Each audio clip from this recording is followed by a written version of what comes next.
চিত্রনায়ক ও নিরাপদ সড়ক ছাই আন্দোলনের প্রতিষ্ঠাতা ইলিয়াস কাঞ্চন ব্রেন টিউমারে আক্রান্ত। তিনি ৭ মাস ধরে খুবই অসুস্থ। গত ৬ মাস ধরে লন্ডনে চিকিৎসা নিচ্ছেন। আজ নির্চার এক সংবাদ সম্মেলনে তার ছেলে মিরাজুল মঈন কানাডা থেকে ভার্চুয়ালি যুক্ত হয়ে এ তথ্য জানান। এদিকে মিরাজুল মঈন বলেন, বাবা ইলিয়াস কাঞ্চন গত ২৬শে এপ্রিল থেকে লন্ডনে অবস্থান করেছেন। এই অবস্থান একমাত্র চিকিৎসা জনিত কারণে। এবছরের শুরুতে তিনি শারীরিক নানা সমস্যার মুখোমুখি হয়েছেন।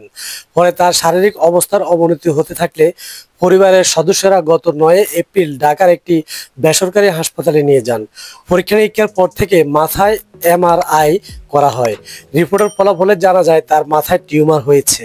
এদিকে মঈন আরো বলেন, আগে থেকে বাবা কথা বলতে গিয়ে আটকে যেতেন। অনেকে কিছু মনে করতে কষ্ট হতো। এমআরআই রিপোর্টে জানা গেল টিউমার জনিত কারণে এই সমস্যা দেখা গেছে। এই রিপোর্ট নিয়ে ১৩ এপ্রিল আগারগাঁওয়ে ন্যাশনাল ইনস্টিটিউট অব নিউরোসায়েন্সে নিয়ে যাওয়া হয়।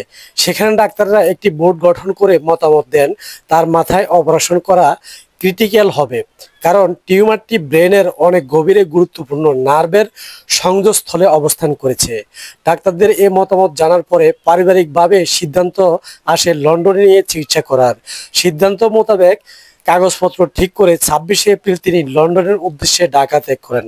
সো ভিউয়ার্স, এই বিষয়ে আপনাদের মতামত কি অবশ্যই কমেন্টস করে জানিয়ে দিবেন। ভিউয়ার্স, এই ছিল আজকের ভিডিও।